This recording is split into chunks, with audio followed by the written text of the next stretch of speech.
In this video, I'm going to talk about 10 things that you shouldn't do in Indonesia.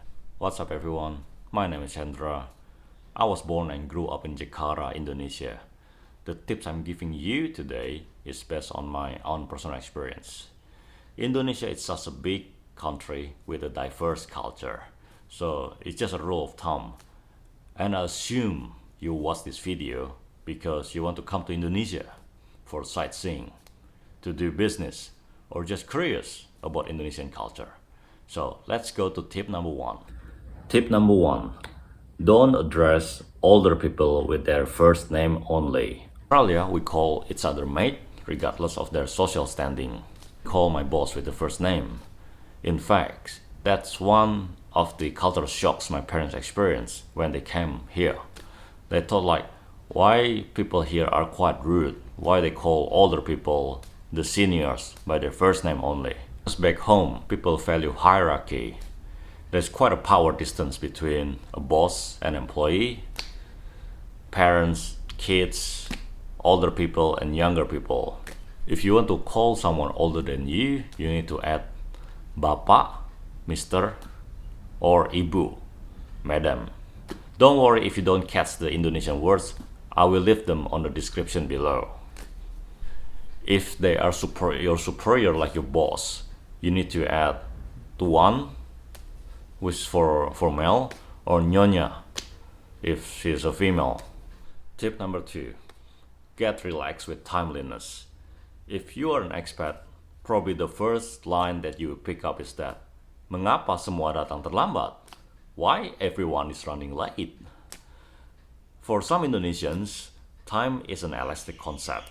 We have a term for this. Jam karet literally means rubber band.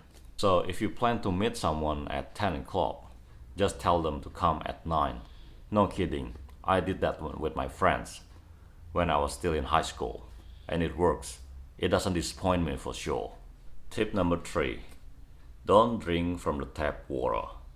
Tap water in Indonesia is not suitable for drinking, even in a hotel. They will provide you with a bottled water. Most Indonesian at home, they get their drink from the commercial bottled water, like aqua. If they don't have an access to that commercial bottled water, then they will just filter the tap water and then boil it to kill the bacteria. Tip number 4, and this is the serious one. Don't carry drugs to Indonesia. And in case you don't know that Bali is also part of Indonesia, it's truly no excuse because you might have read from the news that foreigners being executed in Bali for smuggling drugs. When you arrive on the airports, there's plenty of warnings. You got a warning on the arrival card, and you also got a warning on the airport, like a big banner telling you that there will be a death penalty if you carry drugs. I know it sounds harsh because in Australia at least we don't have a death penalty here. Some people see drugs as just an illegal substance or just a cheeky way to have fun, but Indonesians don't see it that way. To give you a context, when I was in high school in Jakarta, my teacher told me, if you want to destroy a country, don't bother sending in army, just send them drugs and see what happened in the next decades to their young generations. So Indonesians see a fight on drugs is a fight for their future generations. Tip number 5.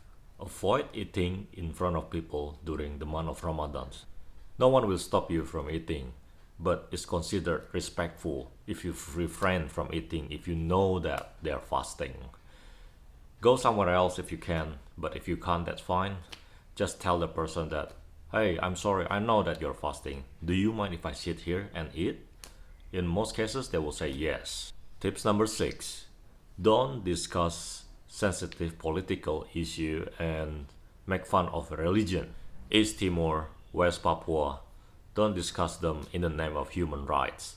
Just leave them to your politicians. Indonesians are proud people. They fought for their independence. And they were also part of non-alignment movement back in the Cold War. So they won't appreciate an outsider muddling their internal affair. On religion, well, I have to say that the Indonesia I grew up with back in 1990s is different compared to today's. I don't remember religion being weaponized to take people down at that time. But now you see that whenever there's an disagreement in politics, you almost most likely will see religion being in play. If you, as a non-Indonesian, are genuinely curious about certain religious practice or belief, and you have a pointy questions to ask, the first thing you have to do is that you need to find someone who is close to you, or at least someone who is cool-headed, not too overly sensitive. And secondly, ask the question in private, respectfully. Because most Indonesians won't bother asking pointy questions when it comes to religions. They just want to keep things in peace and harmony. Tip number 7. Take off your shoes when you enter a house. This tip, I think that applies to all Asians, not just Indonesian specific. The reason is that because we don't like to bring dirt to our homes. So when you enter a house to like an Indonesian house, please leave your shoes outside. That will be really much appreciated. Tip number 8.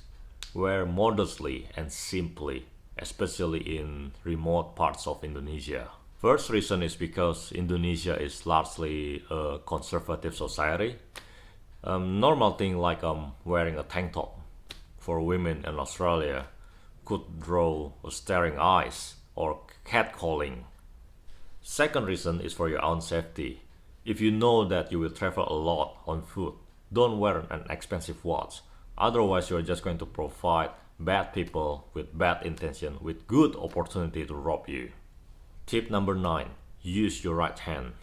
Use your right hand when you want to shake someone's hand, point fingers, or want to hand something to someone. Do you know why? Because Indonesians, most Indonesians at least, they use their left hand to wipe their bums. Yes, you hear it right. They wipe their bums using their left hands. So it's considered rude and dirty if you use your left. And being left-handed doesn't excuse you. But if you're forced to use your left hand for whatever reasons, you can say something like, Maaf, pakai tangan kiri. Sorry, I had to use my left hand. Tip number 10, the last one. Use indirect language when you want to disagree with someone, especially if they are older than you, your superior, or any Asian parents basically. It doesn't matter whether you are objectively right. What matters is you have caused someone to lose face. The worst thing you can do in this space is that when you disagree with someone publicly and in anger. If you find yourself in a spot where you have to give a brutal, honest opinion while saving other people's face, then probably the best thing to do is just smile and then just nod your head, and then later on, when the opportunity arises, just grab the person and tell your honest opinion. That's it for me, guys. Thank you if you watched this video all the way to the end. I really appreciate that. This is the first time that I put my face in front of a camera. It's not really easy. So please leave me a feedback below. I really appreciate that. And if you do enjoy this video or if you learn something new, then please give it a like and subscribe. Thank you. I'll see you next time. Bye.